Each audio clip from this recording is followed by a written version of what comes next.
Mga payo ni Lola ay inyo munang pakinggan upang di kayo maligaw ng daan.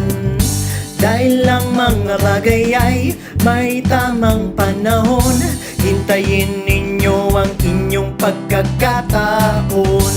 Mga payo ni Lola ay inyo munang pakinggan upang di kayo maligaw ng daan.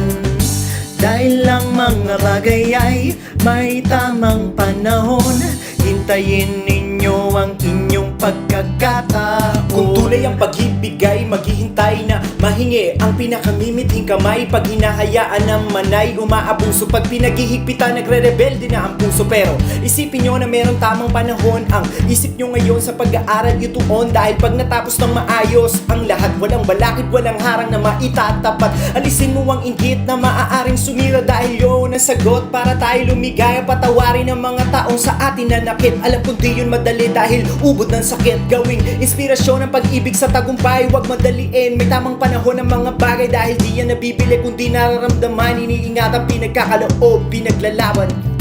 Mga payo ni Lola ay inyo munang pakinggan upang di kayo maligaw ng daan.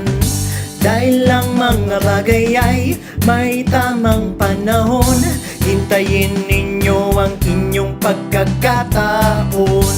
Mga payo ni Lola ay inyo munang pakinggan upang di kayo maligaw ng daan. Dahil lang mga bagay ay may tamang panahon, hintayin ninyo ang inyong pagkakataon. Kung tapat ang hangarin, hindi yan susuko, lalo na kung totoo ang tibok ng puso. Ayusin ang sarili, magbihis ng marangal, ibigay mo ang lahat pagkatapos ng kasal. Yan ang tunay na pagmamahal, di nagmamadali. Ang tiwala iniingatan para di magkamali. Sa kabataang lalaki, umakyat ng ligaw, magpaalam sa haligi. Syempre pati sa ilaw, pumunta ka sa bahay na naandun sila. Huwag yung pagkakataon, nawala sila. Pero di ba't maganda kung magtrabaho na muna para mapakita mo na deserving ka. At sa mga kababaihan, magamit ng maayos para sa kalsada ay hindi nababastos. Kailangan nyong igalang ang inyong mga sarili. Nagsisimula ang respeto sa inyo, syempre. Mga payo ni Lola ay inyo munang pakinggan upang di kayo maligaw ng daan.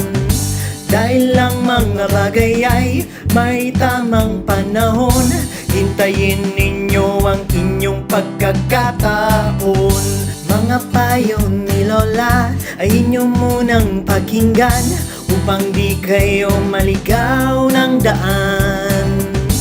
Dahil lang mga bagay ay may tamang panahon, hintayin ninyo ang inyong pagkakataon. Huwag lang minamadali, lahat ng bagay may tama